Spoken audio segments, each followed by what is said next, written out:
കർത്താവായ യേശുക്രിസ്തുവിൻ്റെ അതിപരിശുദ്ധമായ നാമം വാഴ്ത്തപ്പെടുമാറാകട്ടെ. ഗുഡ് സമരിറ്റൻ മിനിസ്ട്രീസ് അവതരിപ്പിക്കുന്ന വിസ്മയ സന്ദേശത്തിൻ്റെ എല്ലാ മാന്യപ്രേക്ഷകർക്കും വേഗമരുന്നവനായ കർത്താവായ യേശുക്രിസ്തുവിൻ്റെ നാമത്തിലുള്ള സ്നേഹവന്ദനം. കർത്താവിൽ പ്രിയമുള്ളവരെ, ഒരു പുതിയ ദിവസത്തിൻ്റെ പ്രഭാതത്തിലേക്ക് കർത്താവ് നമ്മെ കൂട്ടിക്കൊണ്ടുവന്നിരിക്കുകയാണ്. കഴിഞ്ഞ രാത്രികാലം നാം സുഖകരമായിട്ട് ഉറങ്ങി നല്ല പ്രഭാതം കണ്ട് ഉണരുവാൻ കർത്താവ് സഹായിച്ചു. എത്രയോ പ്രിയപ്പെട്ടവർ ഈ ഭൂമിയുടെ പരപ്പിൽ നിന്ന് മാറ്റപ്പെട്ടു പോയപ്പോൾ, എത്രയോ പ്രിയപ്പെട്ടവർ ശയ്യാവലംബികളായിട്ട് മാറിയപ്പോൾ, എത്രയോ പ്രിയപ്പെട്ടവർ ജീവിതത്തിൽ നിരാശയുടെ നിലയില്ല കയങ്ങളിൽ മുങ്ങിത്താണ് പോയപ്പോൾ, അനേകർ ആത്മഹത്യകളിൽ അഭയം പ്രാപിച്ചപ്പോൾ, നമ്മുടെ ജീവിതത്തിൻ്റെ പ്രതികൂലങ്ങളിലും പ്രതിസന്ധികളിലും നമ്മെ താങ്ങി നടത്തി ഒരു പുതിയ പ്രഭാതം കൂടെ ദൈവത്തെ സ്തുതിക്കുവാൻ, കർത്താവിനെ മഹത്വപ്പെടുത്തുവാൻ നമുക്ക് തന്നത് ഓർത്ത ദൈവത്തിന് സ്തോത്രം ചെയ്യാം. എല്ലാവർക്കും യേശുക്രിസ്തുവിൻ്റെ നാമത്തിലുള്ള സ്നേഹവന്ദനത്തെ അറിയിക്കട്ടെ. പ്രാർത്ഥനയോടെ ഇന്നത്തെ എപ്പിസോഡിലായിരിക്കാം. നാം ഇന്ന് ചിന്തിക്കുന്നത് പരിശുദ്ധാത്മാവിൻ്റെ ഫലം എന്ന വിഷയത്തെക്കുറിച്ചാണ്.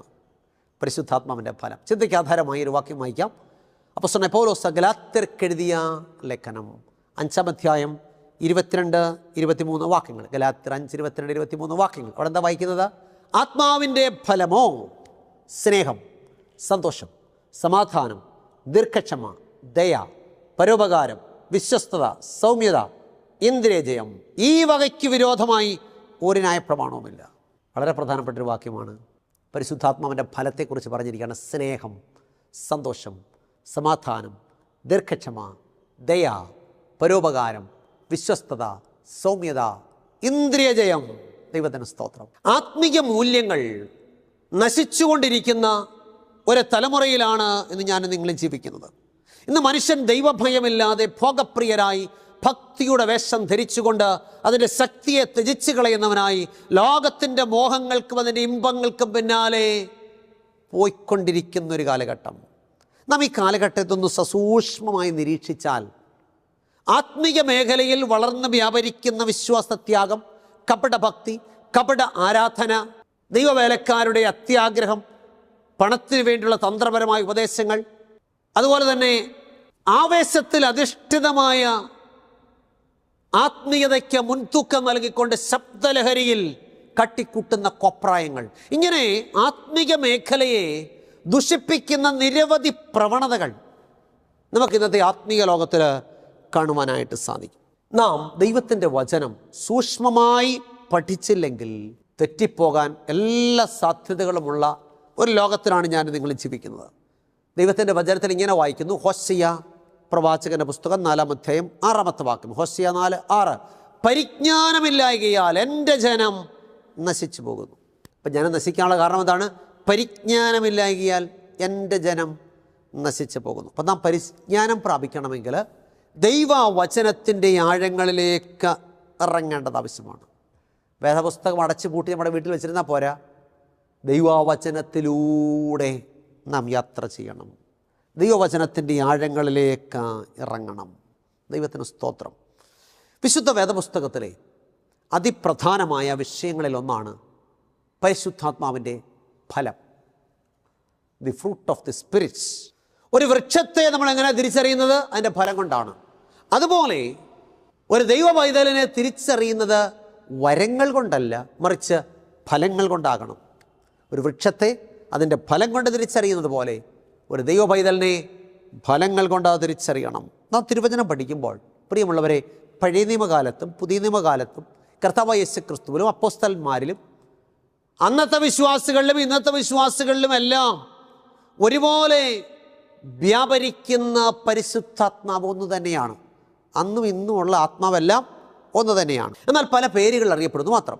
യഹോവയുടെ ആത്മാവ്, ദൈവത്തിൻ്റെ ആത്മാവ്, യേശുവിൻ്റെ ആത്മാവ്, പരിശുദ്ധാത്മാവ്, കാര്യസ്ഥൻ, അങ്ങനെ പല പേരുകളിൽ പരിശുദ്ധാത്മാവ് അറിയപ്പെടുന്നു. അപ്പോൾ ഒരു വ്യക്തിക്ക് പരിശുദ്ധാത്മാവ് ഉണ്ട് എന്നതിൻ്റെ തെളിവെന്താണ്?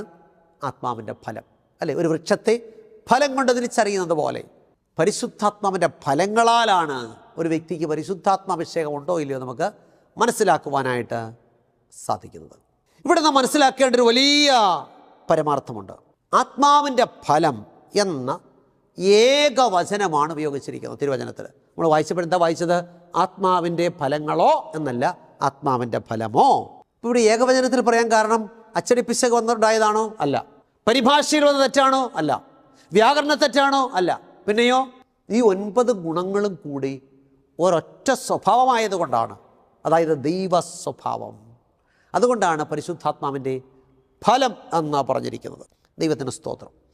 അതായത് ഒരു മുന്തിരിക്കുല എടുത്താൽ അതിൽ ഒത്തിരി മുന്തിരിങ്ങ ഉള്ളതുപോലെ, അല്ലെങ്കിൽ ഒരു ഓറഞ്ച് എടുത്താൽ അതിൽ ഓറഞ്ചിൻ്റെ അല്ലികൾ പലതുള്ളതുപോലെ 9 ഗുണങ്ങളും കൂടെ ചേർന്ന് ഒരൊറ്റ ഫലമായിട്ട് മാറുന്നു പരിശുദ്ധാത്മാവിൻ്റെ ഫലം.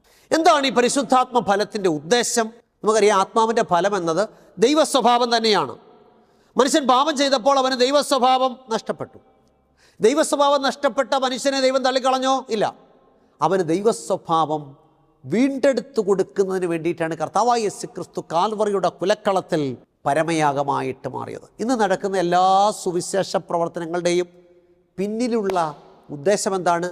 മനുഷ്യന് നഷ്ടപ്പെട്ട ദൈവസ്വഭാവം വീണ്ടെടുത്തു കൊടുക്കുക എന്നുള്ളതാണ്. അല്ലെങ്കിൽ മനുഷ്യനിൽ ദൈവസ്വഭാവം പുനഃസ്ഥാപിക്കുക എന്നുള്ളതാണ്. അപ്പം നമുക്ക് സ്വന്തമായിട്ട് നമ്മുടെ കഴിവുകൊണ്ട് ദൈവസ്വഭാവം നമ്മിൽ പുനഃസ്ഥാപിക്കാൻ സാധിക്കുമോ? വിശുദ്ധ വേദപുസ്തകം എന്ത് പറയുന്നു? യിരെമ്യാ പ്രവാചകന്റെ പുസ്തകം 13-ാം അധ്യായം 23-ാമത്തെ വാക്യം. യിരെമ്യാവ് 13:23. കൂശ്യന് തൻ്റെ ത്വക്കും പുള്ളിപ്പുലിക്ക് തൻ്റെ പുള്ളിയും മാറ്റുവാൻ കഴിയുമോ? എന്നാൽ ദോഷം ചെയ്യാൻ ശീലിച്ചിരിക്കുന്ന നിങ്ങൾക്കും നന്മ ചെയ്യുവാൻ കഴിയും. എത്യോപ്യക്കാരൻ, കറുത്ത വർഗ്ഗക്കാരൻ, അവൻ്റെ ത്വക്കിൻ്റെ നിറം മാറ്റാൻ പാടാണ്. പുള്ളിപ്പുലിക്ക് അവൻ്റെ പുറത്തെ പുള്ളി മാറ്റാൻ പ്രയാസമാണ്. അതുപോലെ മനുഷ്യന് സ്വയമായിട്ട് ദൈവസ്വഭാവം അവനിൽ പുനഃസ്ഥാപിക്കാൻ സാധ്യമല്ല. ദൈവത്തിൻ്റെ കൃപ ഉണ്ടെങ്കിൽ മാത്രമേ നമുക്കത് സാധിക്കത്തുള്ളൂ. ദൈവത്തിന് സ്തോത്രം. യോഹന്നാന്റെ സുവിശേഷം 15-ാം അധ്യായം 4-ാമത്തെ വാക്യത്തിൽ യേശു ഇങ്ങനെ പറഞ്ഞു. യോഹന്നാൻ 15:4, എന്നിൽ വസിപ്പീൻ, ഞാൻ നിങ്ങളിലും വസിക്കും. കൊമ്പിന് മുന്തിരിവള്ളിയിൽ വസിച്ചിട്ടല്ലാതെ സ്വയമായി കയ്പാൻ കഴിയാത്തതുപോലെ എന്നിൽ വസിച്ചിട്ടല്ലാതെ നിങ്ങൾക്ക് കഴിയുകയില്ല. എന്തോ മനസ്സിലായി? യേശു പറയുകയാണ്, എന്നിൽ വസിപ്പീൻ, ഞാൻ നിങ്ങളിലും വസിക്കാം. കൊമ്പിന് മുന്തിരിവള്ളിയിൽ വസിച്ചിട്ടല്ലാതെ സ്വയമായി കയ്പാൻ കഴിയാത്തതുപോലെ എന്നിൽ വസിച്ചിട്ടല്ലാതെ നിങ്ങൾക്ക് കഴിയത്തില്ല. അതായത് കർത്താവായ യേശുക്രിസ്തുവിൻ്റെ കൃപയാലല്ലാതെ ഒരു മനുഷ്യനും സ്വയമായിട്ട് ഫലം കയ്പാൻ കഴിയത്തില്ല. നാം ദൈവവചനം പഠിക്കുമ്പോൾ ദൈവിക വാഗ്ദത്തങ്ങളെല്ലാം വ്യവസ്ഥകൾക്കനുസൃതമാണ്. പറഞ്ഞ വാചകം ശ്രദ്ധിച്ചോ. ദൈവത്തിൻ്റെ വാഗ്ദത്തങ്ങളെല്ലാം വ്യവസ്ഥകൾക്ക് അനുസൃതമാണ്. ഏത് വാഗ്ദത്തോട് നോക്കിക്കോ. എന്നാൽ ഒരു മനുഷ്യൻ്റെ രക്ഷയെ സംബന്ധിച്ച് ചിന്തിച്ചാലോ, രക്ഷ സൗജന്യമാണ്. എഫേസ്യർ 2:8 ഇങ്ങനെ വായിക്കുന്നു. എഫേസ്യർ 2:8, കൃപയാലല്ലോ നിങ്ങൾ വിശ്വാസം മൂലം രക്ഷിക്കപ്പെട്ടിരിക്കുന്നത്, അതിന് നിങ്ങൾ കാരണമല്ല, ദൈവത്തിൻ്റെ ദാനം അത്രയാകും. അപ്പോൾ നോക്കിയേ, രക്ഷ ദാനമാണ്. അപ്പോൾ ഞാൻ ചോദിക്കട്ടെ, രക്ഷ ദാനമാണെന്ന് പറയുന്നെങ്കിൽ വെറുതെ കൈയും കിട്ടിയിരുന്നാൽ കിട്ടുന്ന ഒന്നാണോ രക്ഷ? നമ്മൾ ചെയ്യേണ്ട ചില കാര്യങ്ങളുണ്ട്, അല്ലേ?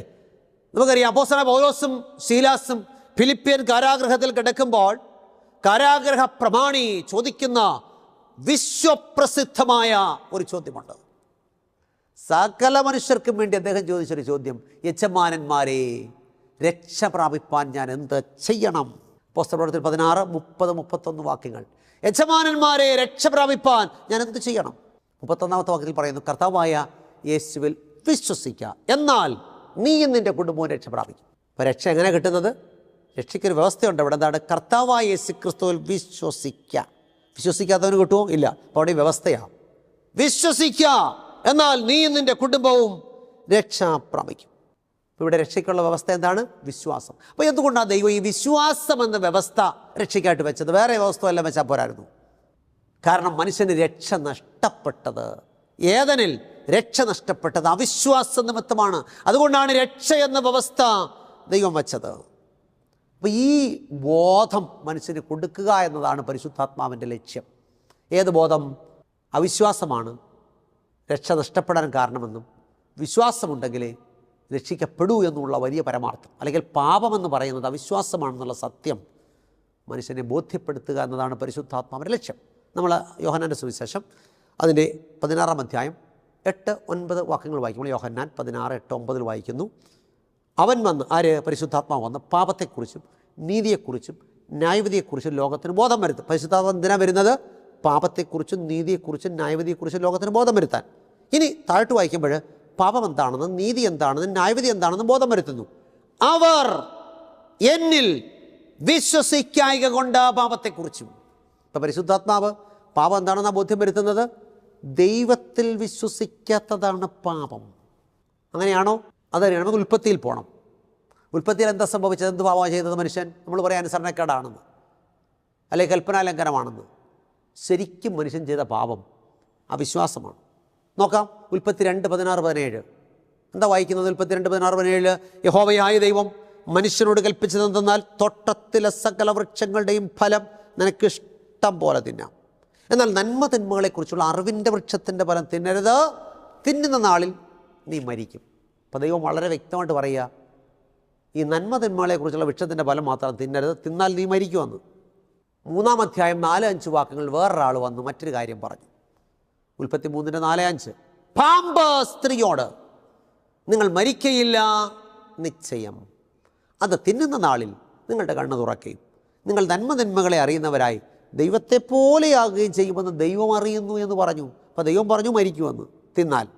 പിശാച് പറഞ്ഞു ഒരു കുഴപ്പമില്ല തിന്നോളാൻ. എൻ്റെ ചോദ്യം, മനുഷ്യൻ ആരെ വിശ്വസിച്ചു? പിശാചിനെ വിശ്വസിച്ചു. എന്ന് പറയാൻ ദൈവത്തെ അവിശ്വസിച്ച് പിശാചിനെ വിശ്വസിച്ചു. ആ അവിശ്വാസത്തിൻ്റെ അനന്തരഫലമായിട്ടാണ് അനുസരണക്കേടുണ്ടായത്. അപ്പോൾ ശരിക്കുള്ള പാപം എന്താണ്? ദൈവത്തിൽ വിശ്വസിക്കാത്തതാണ് പാപം.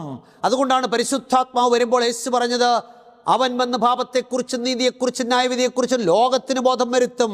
എന്ത് ബോധം? അവർ എന്നിൽ വിശ്വസിക്കായ്ക കൊണ്ട് പാപത്തെക്കുറിച്ച്. അപ്പോൾ ദൈവത്തിൽ വിശ്വസിക്കാത്തതാണ് പാപം. എന്നാൽ ഇന്ന് നമ്മുടെ അവസ്ഥ എന്താണ്? നാം ദൈവത്തെ വിശ്വസിക്കുന്നോ പിശാചിനെ വിശ്വസിക്കുന്നോ? യോഹന്നാന്റെ സുവിശേഷം 5-ാം അധ്യായം 24-ാമത്തെ വാക്യം, ആമേൻ ആമേൻ ഞാൻ നിങ്ങളോട് പറയുന്നു, എൻ്റെ വചനം കേട്ട് എന്നെ അയച്ചവനെ വിശ്വസിക്കുന്നവന് നിത്യജീവനുണ്ട്, അവൻ ന്യായവിധിയിലാകാതെ മരണത്തിൽ നിന്ന് ജീവങ്കരെ കടന്നിരിക്കും. യേശു പറയുകയാണ്, ആമേൻ ആമേൻ ഞാൻ നിങ്ങളോട് പറയുന്നു, എൻ്റെ വചനം കേട്ട് എന്നെ അയച്ചവനെ വിശ്വസിക്കുന്നവന് നിത്യജീവനുണ്ട്. അപ്പോൾ നാം ദൈവത്തിൽ വിശ്വസിക്കണം, പിശാചിനെ വിശ്വസിക്കരുത്. ദൈവത്തിന് നമ്മോട് പറയാനുള്ള കാര്യങ്ങൾ ആ വചനത്തിൽ രേഖപ്പെടുത്തിയിരിക്കുന്നത്. അത് വിശ്വസിക്കാതെ പിശാച് പറയുന്ന കാര്യങ്ങൾ വിശ്വസിച്ചാൽ നാം നിത്യജീവനിലേക്ക് പോകത്തില്ല, മരണത്തിലേക്ക് പോകാനായിട്ടിടയായിത്തീരും. പ്രിയമുള്ളവരെ, ഇന്ന് മനുഷ്യൻ ദൈവത്തെയും വിശ്വസിക്കുന്നില്ല, ദൈവവചനത്തെയും വിശ്വസിക്കുന്നില്ല. ഭൂരിപക്ഷവും അങ്ങനെ. തെളിവ് തരാം. വേദപുസ്തകം പറയുന്നു യേശു സകലത്തിൻ്റെ സൃഷ്ടിതാവായ ദൈവമാണ്. സംശയമുണ്ടോ? എന്താ വേദപുസ്തകം പറയുന്നത്? യേശു സകലത്തിൻ്റെ സൃഷ്ടിതാവായ ദൈവമാണ്. വെളിപ്പാട് 4:11 കർത്താവേ അവിടുന്ന് സർവ്വവും സൃഷ്ടിച്ചവനും എല്ലാം അങ്ങയുടെ ഇഷ്ടം ഹേതുവാൽ ഉണ്ടായതും സൃഷ്ടിക്കപ്പെട്ടതും അങ്ങയാൽ മഹത്വവും ബഹുമാനവും ശക്തിയും കൈക്കൊള്ളുവാൻ യോഗ്യൻ. കൊലോസ്യർ 1:16 സ്വർഗത്തിലുള്ളതും ഭൂമിയിലുള്ളതും ദൃശ്യമായതും അദൃശ്യമായതും സിംഹാസനങ്ങളാകട്ടെ വാഴ്ചകളാകട്ടെ കർത്തൃത്വങ്ങളാകട്ടെ സകലവും അവിടുന്ന് മുഖാന്തരം സൃഷ്ടിക്കപ്പെട്ടു. അവിടുന്ന് സകലത്തിന് മുമ്പേ ഉള്ളവൻ, അവിടുന്ന് സകലത്തിനും ആധാരമായിരിക്കുന്നു, അവിടുന്ന് സഭ എന്ന ശരീരത്തിൻ്റെ തലയുമാകുന്നു, സകലത്തിലും താൻ മുമ്പനാകേണ്ടതിന് അവിടുന്ന് ആരംഭവും മരിച്ചവരുടെ നാഥനായി എഴുന്നേറ്റവനുമാകുന്നു. അപ്പോൾ യേശുക്രിസ്തുവിനെ കുറിച്ച് പറയുകയാണ്, സ്വർഗത്തിലുള്ളതും ഭൂമിയിലുള്ളതും സകലതും സൃഷ്ടിച്ചത് കർത്താവായ യേശുക്രിസ്തു എന്ന ദൈവമാണ്. എന്നാൽ മനുഷ്യൻ എന്ത് വിശ്വസിക്കുന്നു? യേശു ദൈവമല്ല എന്നൊരു വലിയ വിഭാഗം പറയുന്നു. ഞാൻ പറഞ്ഞ മനസ്സിലായോ? വചനം പറയുന്നു യേശു ദൈവമാണെന്ന്. തീത്തോസൻ ലേഖനത്തിൽ വായിക്കുന്ന മഹാദൈവവും നമ്മുടെ രക്ഷിതാവുമായ യേശുക്രിസ്തു. മനുഷ്യനെന്തോ പറയുന്നു? യേശു ദൈവമല്ലെന്ന് പറയുന്നു. അപ്പോൾ നോക്കിക്കേ, വചനം പറയുന്ന വിശ്വസിക്കാതെ പിശാച് പറയുന്ന വിശ്വസിക്കുന്നു. അടുത്തൊരു ഉദാഹരണം പറയാം. വിശുദ്ധ വേദപുസ്തകം പറയുന്നു മനുഷ്യർക്കും ദൈവത്തിനും ഇടയിൽ യേശുക്രിസ്തു എന്നൊരൊറ്റ മധ്യസ്ഥനേ ഉള്ളെന്ന്. പൗലോസ് തിമോഥെയോസിന് എഴുതിയ 1-ാം ലേഖനം 2-ാം അധ്യായം 5-6 വാക്യങ്ങൾ. പൗലോസ് തിമോഥെയോസിന് എഴുതിയ 1-ാം ലേഖനം 2-ാം അധ്യായം 5-6 വാക്യങ്ങൾ. ദൈവം ഒരുവനല്ലോ, ദൈവത്തിനും മനുഷ്യർക്കും മധ്യസ്ഥനും ഒരുവൻ, എല്ലാവർക്കും വേണ്ടി മറുവിലയായി തന്നെത്താൻ കൊടുത്ത മനുഷ്യനായ ക്രിസ്തുയേശു തന്നെ. അപ്പോൾ ഏക മധ്യസ്ഥനാരാണ്? കർത്താവായ യേശു ക്രിസ്തുവാണ്. ലോകം എന്താ പഠിപ്പിക്കുന്നു? ധാരാളം മധ്യസ്ഥന്മാരുണ്ട്. ആ മധ്യസ്ഥനും ഈ മധ്യസ്ഥനും എല്ലാം ഇരുന്ന് പ്രാർത്ഥിക്കുക. പ്രിയമുള്ളവരെ, വേദപുസ്തകം ഒന്ന് പറയുന്നു, ലോകം പിശാച് മറ്റൊന്ന് പഠിപ്പിക്കുന്നു. അപ്പോൾ ദൈവത്തിലും മനുഷ്യൻ വിശ്വസിക്കുന്നില്ല, വചനത്തിലും വിശ്വസിക്കുന്നില്ല. അടുത്തൊരു ഉദാഹരണം തരാം. മർക്കോസ് 16:16 പറയുന്നു, വിശ്വസിക്കുകയും സ്നാനമേൽക്കുകയും ചെയ്യുന്നവൻ രക്ഷിക്കപ്പെടും. ആരാ രക്ഷിക്കപ്പെടുന്നത്? വിശ്വസിച്ച് സ്നാനപ്പെടുന്നവൻ. എന്ത് വിശ്വസിക്കണം? യേശുവിനെ കർത്താവെന്ന് വായ്കൊണ്ട് ഏറ്റു പറയുകയും ദൈവം ഈ കർത്താവിനെ മരിച്ചവരുടെ നിന്ന് ഉയർത്തെഴുന്നേൽപ്പിച്ചു എന്ന് ഹൃദയം കൊണ്ട് വിശ്വസിക്കുകയും ചെയ്യണം. അങ്ങനെ വിശ്വസിച്ച് വേണം സ്നാനപ്പെടാൻ. 2 അപ്പോസ്തലപ്രവൃത്തികൾ 2:38 വായിക്കുന്നു, നിങ്ങൾ മാനസാന്തരപ്പെട്ട് നിങ്ങളുടെ പാപങ്ങളുടെ മോചനത്തിനായി യേശു ക്രിസ്തുവിൻ്റെ നാമത്തിൽ സ്നാനമേൽപ്പിൻ. അപ്പം സ്നാനമേൽക്കുന്നവൻ വിശ്വസിക്കണം, മാനസാന്തരപ്പെടണം. വീണ്ടും പറയുന്നു, മത്തായിയുടെ സുവിശേഷം 28:18-20 വരെ, യേശു അടുത്ത് ചെന്ന് സ്വർഗത്തിലും ഭൂമിയിലും സകല അധികാരവും എനിക്ക് നൽകപ്പെട്ടിരിക്കുന്നു. ആകയാൽ നിങ്ങൾ പുറപ്പെട്ട് പിതാവിൻ്റെയും പുത്രൻ്റെയും പരിശുദ്ധാത്മാവിൻ്റെ നാമത്തിൽ സ്നാനം കഴിപ്പിച്ചും ഞാൻ നിങ്ങളോട് കൽപ്പിച്ചതൊക്കെയും പ്രമാണിപ്പാൻ തക്കവണ്ണം ഉപദേശിച്ചുകൊണ്ട് സകല ജാതികളെ ശിഷ്യരാക്കിക്കൊള്ളുവിൻ. അപ്പോൾ യേശു തൻ്റെ ശിഷ്യന്മാർക്ക് കൊടുത്ത നമുക്ക് തന്നൊരു വലിയ ദൗത്യം എന്താ? Go, teach, preach and baptise. പുറപ്പെടണം, പഠിപ്പിക്കണം, പ്രചരിപ്പിക്കണം, സ്നാനപ്പെടുത്തണം. എന്ന് പറഞ്ഞാൽ സ്നാനപ്പെടുത്തുന്ന ഒരുവനെ വചനം പഠിപ്പിച്ച് സ്നാനപ്പെടുത്തണം. എന്നാൽ ഇന്നോ എന്ത് പഠിപ്പിച്ച് സ്നാനപ്പെടുത്തണം? ഞാൻ നിങ്ങളോട് കൽപ്പിച്ചതൊക്കെയും പ്രമാണിപ്പാൻ തക്കവണ്ണം. അപ്പോൾ ദൈവം കൽപ്പിച്ചിട്ടുള്ള ദൈവത്തിൻ്റെ പ്രമാണങ്ങളെ അനുസരിപ്പാൻ തക്കവണ്ണം ഉപദേശിച്ച് വേണം സ്നാനപ്പെടുത്താൻ. വിശ്വസിച്ച് സ്നാനപ്പെടുത്തണം, മാനസാന്തരപ്പെട്ട് സ്നാനപ്പെടണം, വചനം പഠിച്ച് സ്നാനപ്പെടണം. ഇന്നോ വിശ്വസിക്കുവാനോ മാനസാന്തരപ്പെടുവാനോ വചനം പഠിക്കാനോ പ്രായമാകാത്ത പിഞ്ചു കുഞ്ഞുങ്ങളെ സ്നാനപ്പെടുത്തുമ്പോൾ വചനത്തിൻ്റെ ഉപദേശം എവിടെ? ലോകത്തിൻ്റെ പോക്കെവിടെ? ദൈവത്തെയും വിശ്വസിക്കുന്നില്ല, ദൈവവചനത്തെയും മനുഷ്യൻ എന്ത് ചെയ്യുന്നില്ല? വിശ്വസിക്കുന്നില്ല. വേദപുസ്തകത്തിലെ ഏത് ഉപദേശം എടുത്തു നോക്കിയാലും അതിനെ നേരെ വിപരീതമായ വഴിയിലൂടെയാണ് മനുഷ്യൻ പോയിക്കൊണ്ടിരിക്കുന്നത്. യേശു പറയുകയാണ്, എന്നെ അയച്ചവനെ വിശ്വസിച്ചാൽ നിങ്ങൾക്ക് നിത്യജീവൻ. യേശു ക്രിസ്തുവിനെ വിശ്വസിക്കണം, വചനത്തിൽ വിശ്വസിക്കണം, എങ്കിൽ നമുക്ക് നിത്യജീവനുണ്ട് എന്ന് ദൈവത്തിൻ്റെ വചനം നമ്മെ പഠിപ്പിക്കുന്നു. പ്രിയമുള്ളവരെ, ആർക്കാണ് ദൈവം പരിശുദ്ധാത്മാവിനെ കൊടുക്കുന്നത്? എല്ലാവർക്കും കിട്ടുമോ പരിശുദ്ധാത്മാവിനെ?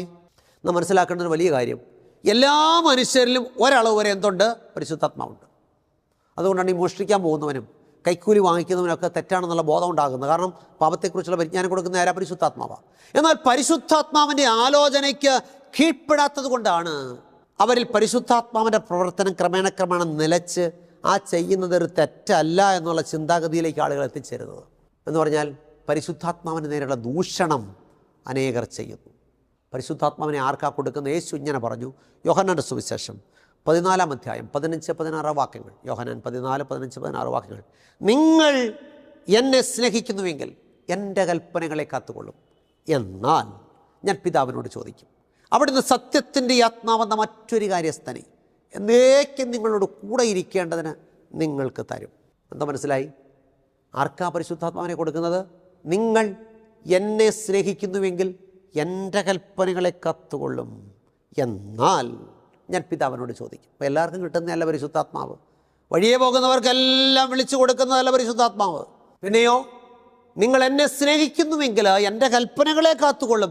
എന്നാൽ ഞാൻ പിതാവിനോട് ചോദിക്കും, അവിടുന്ന് സത്യത്തിൻ്റെ ആത്മാവെന്ന മറ്റൊരു കാര്യസ്ഥനെ എന്നേക്ക് നിങ്ങളോട് കൂടെ ഇരിക്കേണ്ടതിന് നിങ്ങൾക്ക് തരും. അപ്പോൾ പരിശുദ്ധാത്മാവിനെ ലഭിക്കുന്നത് ആർക്കാ? ദൈവകൽപ്പനകളെ അനുസരിക്കുന്നവർക്ക്. അത് മാറിപ്പോയെന്നും നീങ്ങിപ്പോയെന്നും കുരിശിൽ തറച്ചതും ഞങ്ങൾക്ക് വേണ്ട എന്നും യഹൂദൻ്റെയാണെന്നൊക്കെ പറഞ്ഞുകൊണ്ട് പ്രമാണത്തിന് പുറംതിരിഞ്ഞു പോകുന്ന സഹോദര, നിനക്ക് കിട്ടുന്ന ഒന്നല്ല പരിശുദ്ധാത്മാവ്. അപ്പോസ്തലപ്രവൃത്തികളുടെ പുസ്തകത്തിൽ 5-ാം അധ്യായം 32-ാമത്തെ വാക്യത്തിൽ ഇങ്ങനെ വായിക്കുന്നു. അപ്പോസ്തലപ്രവൃത്തികൾ 5:32, ഈ വസ്തുതയ്ക്ക് ഞങ്ങളും ദൈവം തന്നെ അനുസരിക്കുന്നവർക്ക് നൽകിയ പരിശുദ്ധാത്മാവ് സാക്ഷികളാകുന്നു. ആർക്കാ പരിശുദ്ധാത്മാവിനെ കൊടുക്കുന്നത്? ദൈവം തന്നെ അനുസരിക്കുന്നവർക്ക്. അപ്പോൾ ദൈവകൽപ്പനകളെ അനുസരിക്കുന്നവർക്കേ എന്ത് ലഭിക്കത്തുള്ളൂ? പരിശുദ്ധാത്മാവിനെ ലഭിക്കത്തുള്ളൂ. ഇന്ന് പ്രിയമുള്ളവരെ, പരിശുദ്ധാത്മാവിൻ്റെ പേരിൽ എന്തെല്ലാം ശബ്ദ കോലാഹലങ്ങളാ ലോകത്തിലുണ്ടായിക്കൊണ്ടിരിക്കുന്നത്. പരിശുദ്ധാത്മാവിൻ്റെ പേരിൽ ഊതലും ഉന്തലും ചിരിയും കുരയും ഛർദിയും എന്തെല്ലാം കോപ്രായങ്ങളാണ് മനുഷ്യൻ കാട്ടിക്കൂട്ടുന്നത്. ഇവരിലൊക്കെ വ്യാപരിക്കുന്നത് ഏതാത്മാവാണെന്ന് ബോധമുള്ളവർ ചിന്തിക്കുക. കൽപ്പനയൊന്നും ഞങ്ങൾക്ക് വേണ്ട, ഞങ്ങൾ പരിശുദ്ധാത്മാവിൻ്റെ വലിയ ആൾക്കാരാ. എവിടെ കിട്ടാനാ? എനിക്ക് മനസ്സിലാകുന്നില്ല. യേശു പറയുകയാണ്, നിങ്ങൾ എന്നെ സ്നേഹിക്കുന്നുവെങ്കിൽ എൻ്റെ കൽപ്പനകളെ കാത്തുകൊള്ളും. എന്നാൽ ഞാൻ പിതാവിനോട് ചോദിക്കും, അവിടുന്ന് സത്യത്തിൻ്റെ ആത്മാവെന്ന കാര്യസ്ഥനെ നിങ്ങൾക്ക് തരും. അപ്പോൾ ദൈവകൽപ്പനയെ അനുസരിക്കാതെ മനുഷ്യൻ കാട്ടിക്കൂട്ടുന്നതെല്ലാം മറ്റേ പുള്ളിയുടെ പരിപാടികളാണെന്നുള്ള കാര്യം നാം തിരിച്ചറിയുക. പ്രിയമുള്ളവരെ, യേശു കർത്താവ് വളരെ വ്യക്തമായിട്ട് നമ്മോട് പറയുന്നു, നിങ്ങൾ എന്നെ സ്നേഹിച്ചാൽ എൻ്റെ കൽപ്പനകളെ കാത്തുകൊള്ളും, എന്നാലേ പരിശുദ്ധാത്മാവിനെ കിട്ടത്തുള്ളൂ. ഈ വസ്തുതയ്ക്ക് ഞങ്ങളും ദൈവം തന്നെ അനുസരിക്കുന്നവർക്ക് നൽകിയ പരിശുദ്ധാത്മാവും സാക്ഷികളാകുന്നു. നമ്മളെങ്ങനെയുള്ള പ്രിയപ്പെട്ടവരാണ്? ചിന്തിച്ചാട്ടെ. നാം ദൈവകൽപ്പനകളെ അനുസരിക്കുന്നവരാണോ? അതൊന്നും വേണ്ട, അത് മാറിപ്പോയി, അത് യഹൂദന്മാർക്ക് കൊടുത്തതാ, ഞങ്ങൾക്കുള്ളതല്ല, ഞങ്ങൾ കൃപയുടെ വലിയ പുള്ളികളാ എന്നൊക്കെ പറഞ്ഞ് ജീവിക്കുന്ന ആളുകളാണെങ്കിൽ നമ്മൾ വ്യാപരിക്കുന്നത് ആരുടെ ആത്മാവാണെന്ന് നാം ചിന്തിക്കുക. പ്രിയമുള്ളവരെ, ദൈവത്തിൻ്റെ പരിശുദ്ധാത്മാവ് പാപത്തെക്കുറിച്ചും നീതിയെക്കുറിച്ചും ന്യായവിധിയെക്കുറിച്ചും ബോധം വരുത്തും. എന്താ പാപം നാം മനസ്സിലാക്കിയത്? ദൈവത്തിൽ വിശ്വസിക്കാത്തതാണ് പാപം. ദൈവത്തിൽ വിശ്വസിക്കുക എന്ന് പറഞ്ഞാൽ ദൈവം തന്നിരിക്കുന്ന വചനത്തിൽ വിശ്വസിക്കണം. ദൈവത്തെ പോലെ വചനം ബഹുമാനയോഗ്യമാണ്. ദൈവത്തിന് നമ്മോട് പറയാനുള്ള കാര്യങ്ങൾ ആ വചനത്തിൽ രേഖപ്പെടുത്തിയിരിക്കുന്നത്. അത് വിശ്വസിക്കാതെ ഞങ്ങൾക്ക് പരിശുദ്ധാത്മാവുണ്ടെന്ന് പറഞ്ഞാൽ അത് ഇതുമായിട്ടൊക്കത്തില്ല. അതുകൊണ്ട് നമുക്ക് ദൈവത്തിൻ്റെ വചനത്തിൽ വിശ്വസിച്ച് ദൈവകൽപ്പനകളെ അനുസരിച്ച് പരിശുദ്ധാത്മാവിൻ്റെ ശരിയായ അഭിഷേകം പ്രാപിച്ചവരായിട്ട് മാറുവാൻ കർത്താവ് സഹായിക്കട്ടെ. പ്രാർത്ഥിക്കാനായിട്ട് പോവുകയാണ്. ഈ നല്ല പ്രഭാതത്തിൽ നല്ല തീരുമാനമെടുക്കാം. കർത്താവേ, അവിടുത്തെ ആത്മാവിനാൽ എന്നെ നിറയ്ക്കണമേ. അവിടുത്തെ കൽപ്പനകളെ അനുസരിക്കുവാൻ, അവിടുത്തെ വഴികൾ നടക്കുവാൻ സഹായിക്കണമേ.